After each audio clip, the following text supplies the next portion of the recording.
Hello, good morning, good morning. Good morning sa lahat ng mga kaibigan ko dito guys sa FB. Ayan. At mga friend ko sa TikTok, mga TikTokers dyan. Magluluto tayo ngayon ng laswa. Bigay ni Ate Rose na gulay ng kaibigan ko.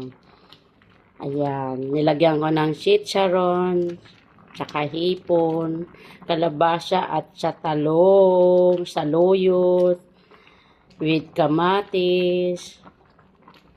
Ayan, napakasarap ng ulam ko guys. Ayan. Lalagay ko lang to sa ref guys kasi siyempre mahirap yung bili ka ng bili ng ulam. Napaka-yummy, yummy.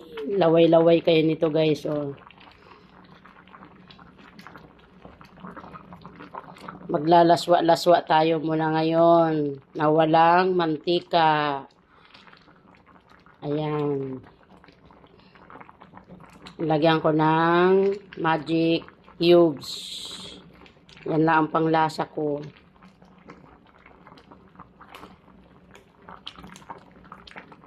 Okay, gusto ko yung ganyan lang na luto guys. Napaka-yummy. Yummy, yummy guys. Maya na ako bababa sa park kasi nagluluto muna ako ng pagkain ko. Ako'y gutom na, hindi pa ako nagapunan kagabi. Hindi ako kumain kagabi. Kaya kailangan kong magluto muna bago bumaba sa park. Thank you! Nakaluto din. Magsasangag pa ako ng kanin.